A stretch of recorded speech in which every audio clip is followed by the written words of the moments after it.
Hello guys, we are back with our next lecture. In this lecture, let us go through the concept of cloud security, guys. Okay, so basically cloud security is a really simple terminology, right? So we are discussing about security with respect to cloud, right? Yes. So cloud security is also known as cloud computing security, consists of a set of policies, controls, procedures and technologies that work together to protect the cloud. Okay, so basically what will be in terms of security, guys? So in security you might have some policies, right? So some rules, some regulations which you should follow, so that will also help in security. Similarly, some control measures to do that, to do this. Similarly, some procedures, so how to do things, so how to do things safely. So basically when you are transferring data to your friend, okay, using a public internet, they will be saying to encrypt them, they'll be saying to go keep a zip file passwords, like that they will be giving you some multiple suggestions, right? So those things.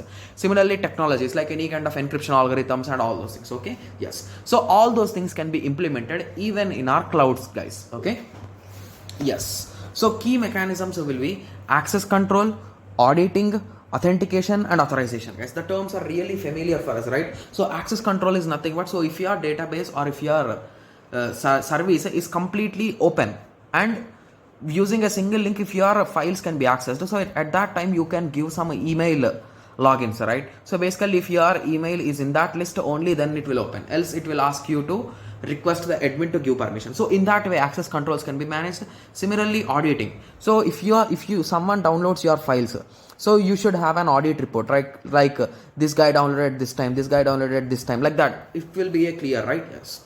Similarly, authentication and authorization, right? Yes. Okay, so I think everyone knows, right? So what is authentication and authorization? Okay, so let us continue.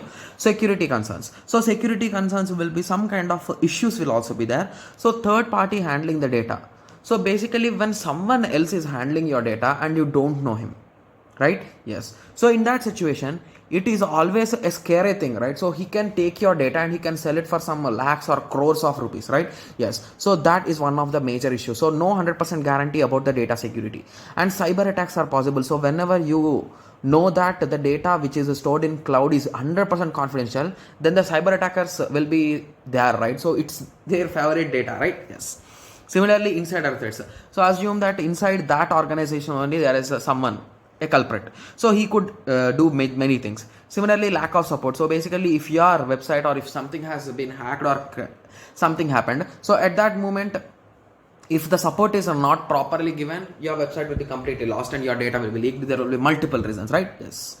Similarly, lack of standardization. Okay, yes. So these are some security concerns. Okay, yes. So now let us go through some threats, guys. So basically we discussed these threats in detailed in information security, guys, because there also we discussed about security. Okay, yes. So the first type of threat is a DOS, guys. So DOS, the full form is a denial of service. So denial of service is a type of attack which looks really interesting, guys. Okay, so assume that you are running a website, okay, and your website can accommodate, okay, 100 users at a particular moment of time.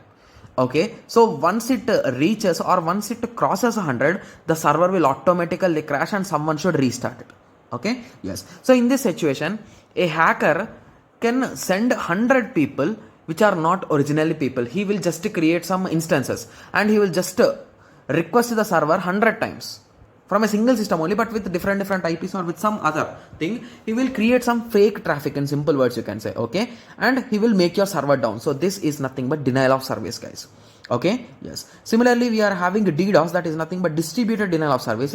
So if the same thing he is doing from multiple systems in a network, okay, so he is sending traffic from multiple systems, so at that time it is called as a DDoS, denial of service, sorry, distributed denial of service, guys. Got it?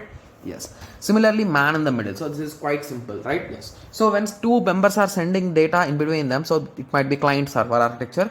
So some XYZ person will connect his cable or something and he will start listening or he will start collecting the data. So that is nothing but man in the middle, right? Yes. Similarly, network sniffing. So basically network sniffing is also almost similar to man in the middle, but here the person will sniff the network. So basically if the network is having 5 to 10 computers interconnected, so he will sniff a particular line, guys. So basically whatever packets are going in that particular line, he will identify them, he will read them, he will check them. Okay, yes. Similarly, port scanning. So this is one of the most popular thing you can say, guys, nowadays. So basically, whenever a hacker wants to hack into your system or into someone's system, he will check for some open ports, guys. Okay, so open ports are nothing but some spots where the data could be sent into your system directly.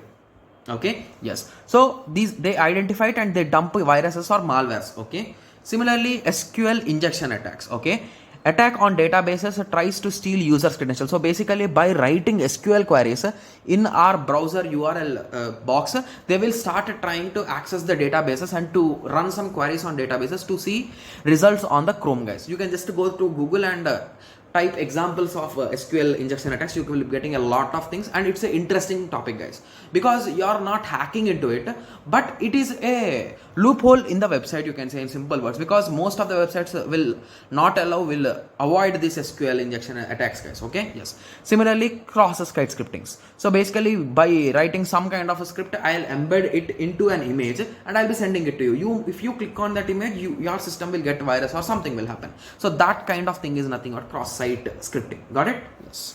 So I hope everyone got some basic idea about this cloud security, right? Yes. So in the next lecture, let us go through some cloud security mechanisms. So we'll be discussing about IAM in the next lecture. Okay? Yes. So let us meet in the next lecture. Thank you. Thanks for watching.